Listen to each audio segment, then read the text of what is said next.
There is a little book sitting on the table in front of me, and I want to tell you about it.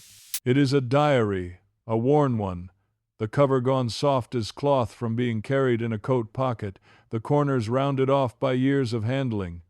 The year written inside in a careful slanting hand is 1934. Right in the deep of the Great Depression, the hardest stretch this country ever walked through. And I will tell you, before we even begin, that I expected this little book to be full of sorrow. I expected hunger on every page and weeping and the kind of grim suffering they put in the history books. But that is not what I found. Not at all. What I found between these worn covers was so different from the story we have all been told that I had to sit down and read it through twice just to be sure I had it right. And the truth it tells is something almost nobody talks about anymore. Now let me be honest with you about one thing right at the start, because honesty matters to me and it matters to you. This is not the diary of one particular famous person whose name you would know. Think of it instead as a true and faithful picture, drawn from the kind of diaries countless ordinary folks kept in those years, the way your own grandmother or great-grandmother might have kept one, tucked in a drawer by the bed. Every kind of entry I am going to read you is the honest sort of thing real people wrote down in those days. So when I say the diary, I mean the voice of a whole generation speaking to us across 90 long years, and what it has to say will surprise you. So pour yourself a cup of coffee, find your good chair, the one that fits you just right, and settle in with me a while. Because we are going to go through this little diary together, and I am going to show you 8 stubborn myths about how folks survived the Great Depression, and how this diary, page by page, quietly proves every one of them wrong. The story you have been told about those years is not the story these people lived, and the real story is far warmer, far cleverer, and far more useful to you and me today than the sad one we got handed. And while you settle in, do me a small kindness. Tell me down in the comments where you grew up and whether anybody in your family lived through those Depression years and what they told you about them. I would dearly love to know, because I think a lot of you are carrying stories from your own people that match what is written in this little book, and those stories deserve to be spoken out loud. Now I will tell you this right up front, so you have something to watch for as we go. There is one entry in this diary near the end, just a few short lines, that surprised me more than anything else in the whole book. It turns one of the biggest myths of all completely on its head. When I first read it, I actually laughed out loud, because it was the last thing in the world I expected from 1934. I am going to save it for you. Let it sit in the back of your mind while we work our way there. You will know it when we reach it. So, let us open the cover and begin. Number 1. The myth that everyone in the Depression was destitute and starving. We have all seen the photographs, the bread lines stretching around the block, the hollow faces, the children in rags. And those things were real, and real for too many, and I would never make light of them. But the photographs got chosen for a reason.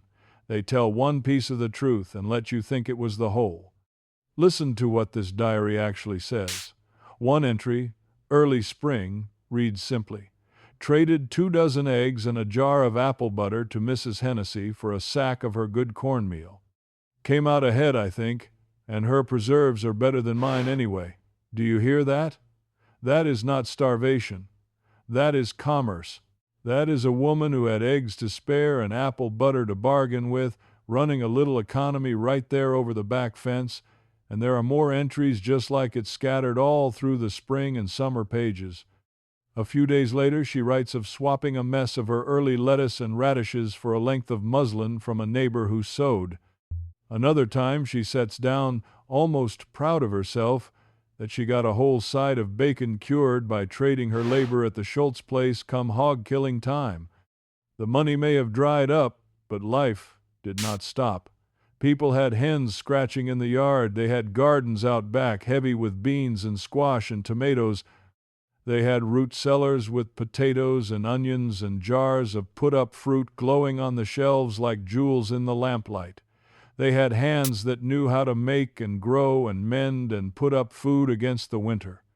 Most folks were poorer than they had been, yes, and money was scarce as hen's teeth, but a great many of them ate, and ate decently, by working and trading and tending.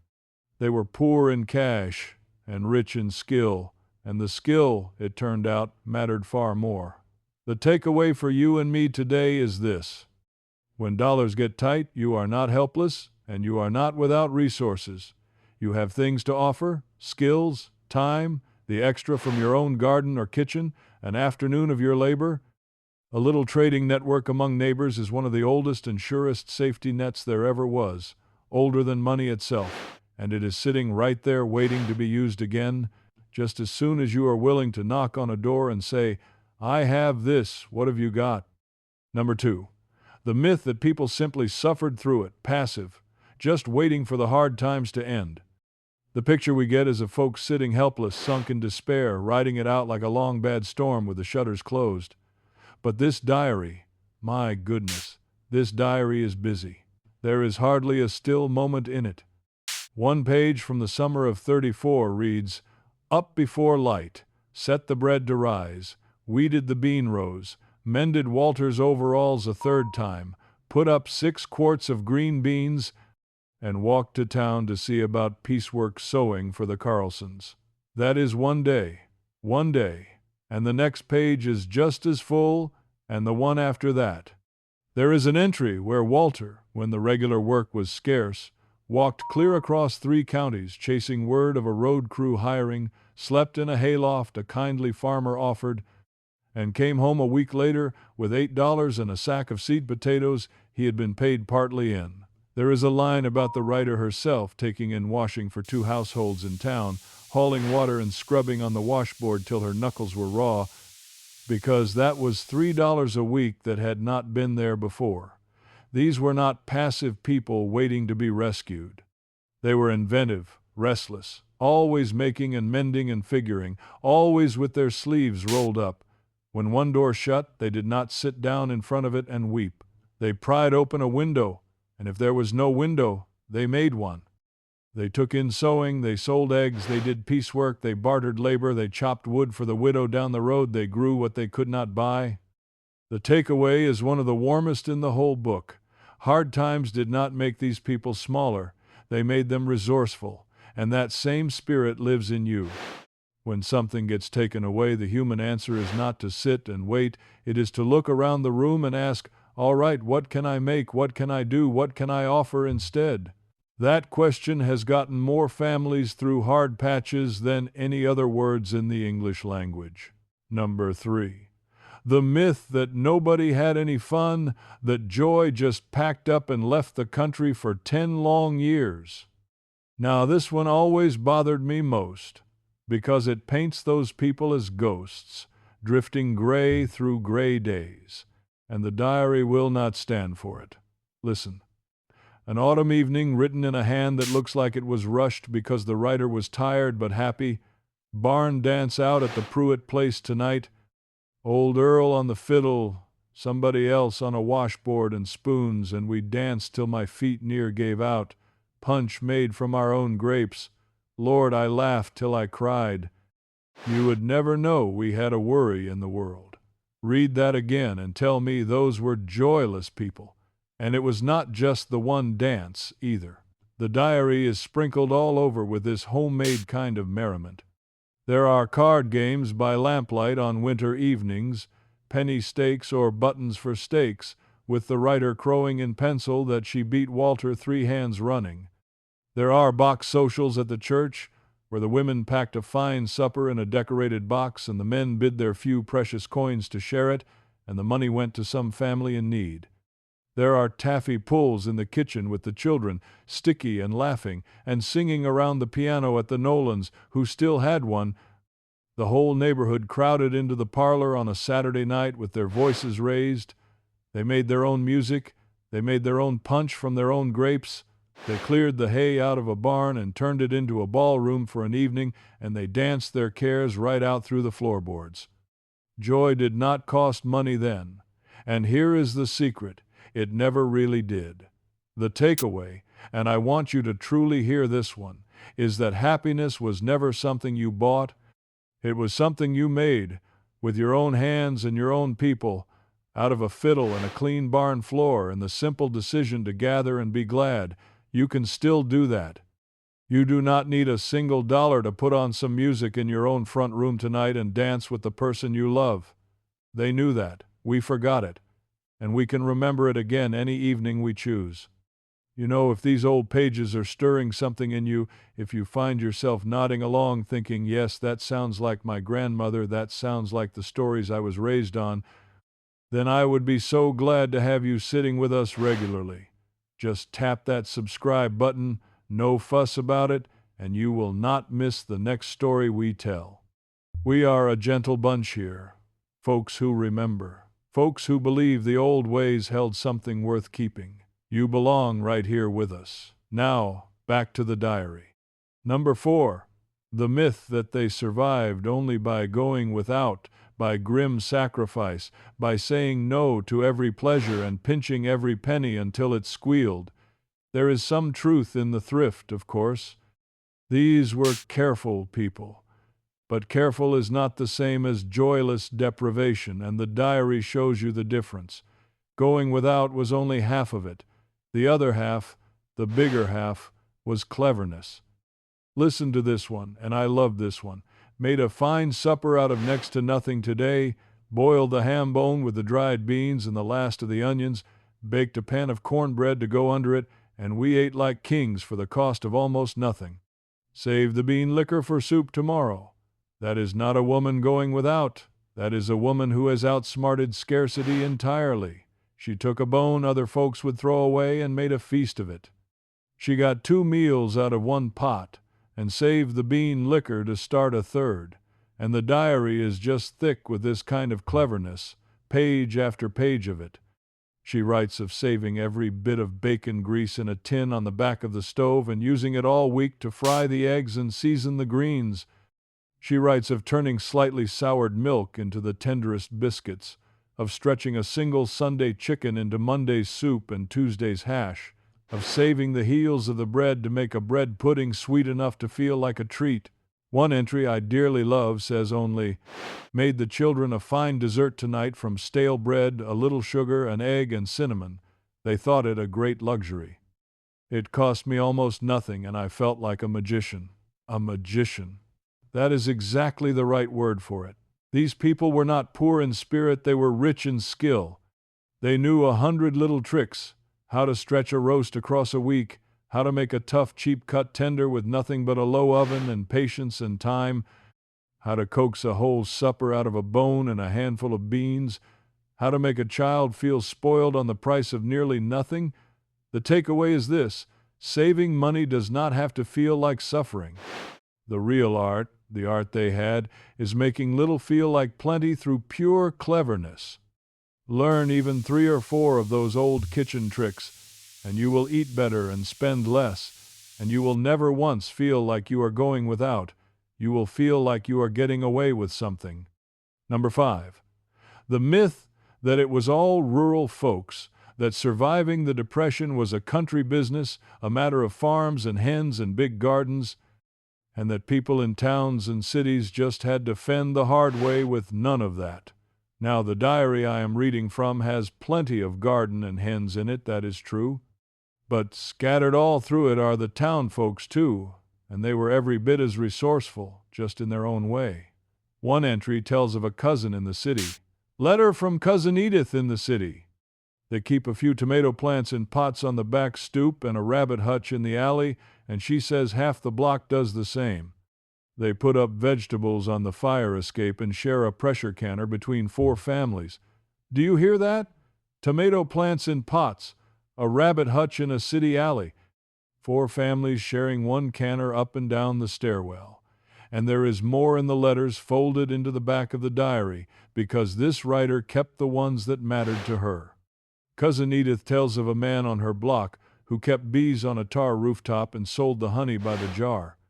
She tells of the butcher who set aside soup bones and chicken backs for the families he knew were stretching things thin, and of the corner grocer who carried folks on credit in his little book and let them pay when they could.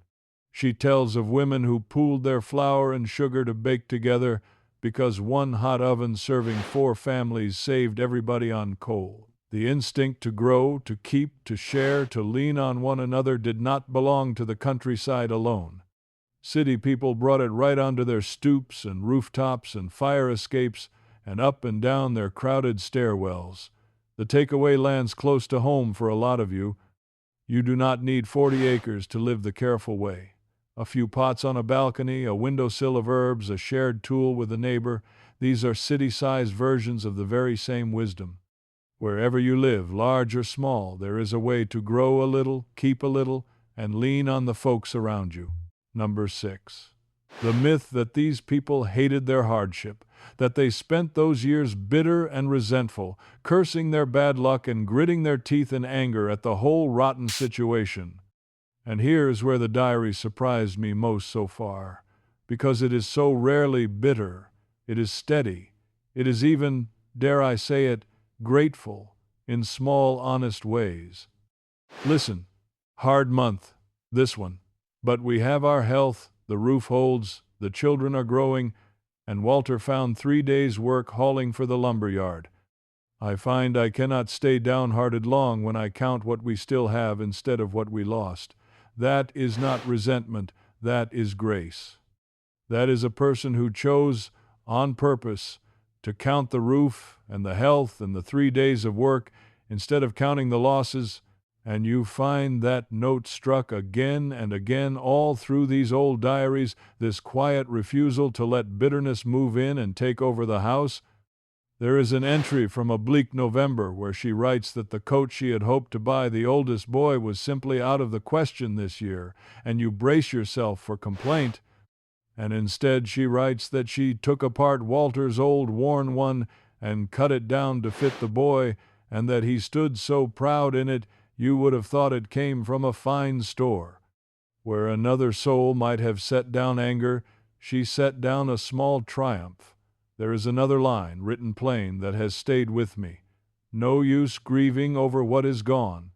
The grieving never bought back a thing yet, and it sours the milk besides. No use grieving over what is gone. She was not pretending the hardship away. She felt it, every bit of it. She simply would not let it be the only thing she felt. It was not that they had nothing to be bitter about. They had plenty. They simply decided day by day not to let it run them. The takeaway is maybe the most useful thing in this whole little book. Bitterness is a choice, and so is gratitude. And the people who came through those years the strongest were almost always the ones who kept choosing to count their blessings out loud. You can do that tonight. You can sit down and name 3 things that are still good and whole in your life, and I promise you it will steady your heart the same way it steadied theirs. Let me pause here, just a moment, because you have been so kind to sit with me this long. If this little diary is bringing something back for you, the memory of an old relative, the stories you grew up on, that particular flavor of toughness and tenderness those folks had, then do an old fellow a favor and subscribe, so we can keep doing this together. There is nothing I would rather do with an evening than sit and turn these old pages with you. Now, we have 2 myths left, and remember, that surprising entry I promised you is coming up very soon. Let us keep going. Number 7. The myth that they were helpless without the government, that ordinary folks just sat and waited for relief checks and work programs to come save them, unable to manage a thing on their own. Now, there were government programs in those years, and they helped, and I am not here to argue any of that one way or the other.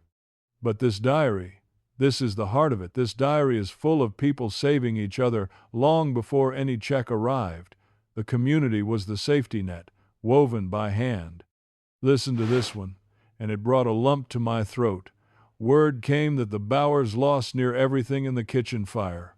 By Sunday, the whole congregation had brought them what they could spare. A chair here, bedding there, a sack of flour, a laying hen. Mr. Bowers stood up to thank everyone and couldn't get the words out. None of us could. That is how they made it.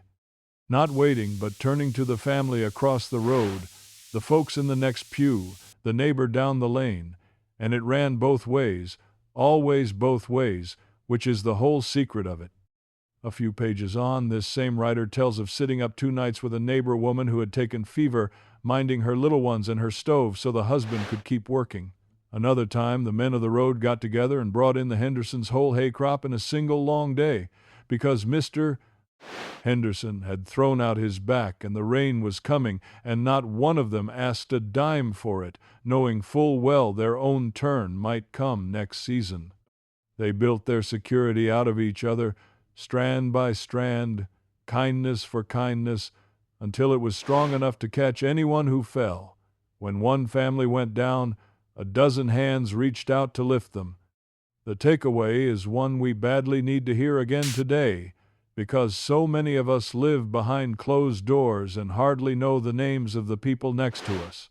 Your neighbors are not strangers to be wary of. They are, or they could be, the strongest safety net you will ever have, and the only thing it costs to build it is a little kindness offered first before you ever need anything back. Knock on a door. Bring over some soup. Start the weaving. That web held a whole generation, and it will hold us too. And now, here it is, the entry I told you to watch for all the way back at the start. Get ready, because this is the one that turned my whole notion of those years right around. Number 8. The myth that they were grim and joyless, that the Depression years were one long gray funeral, all furrowed brows and heavy hearts, and not a smile to be found in a decade. We touched the edge of this with the fun and the dancing, but this last entry goes deeper than fun. It goes all the way down to who these people were in their bones.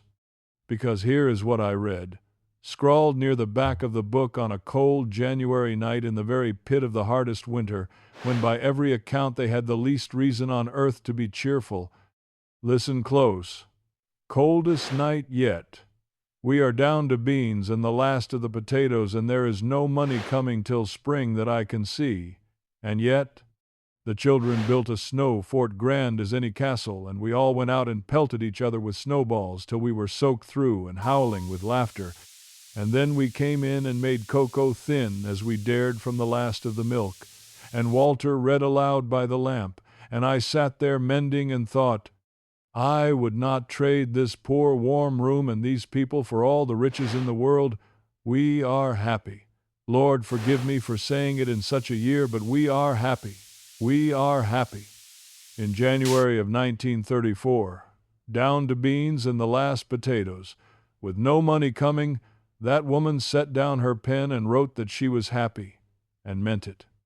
That is the entry that turned me right around, because it tells you the deepest truth of all about those people.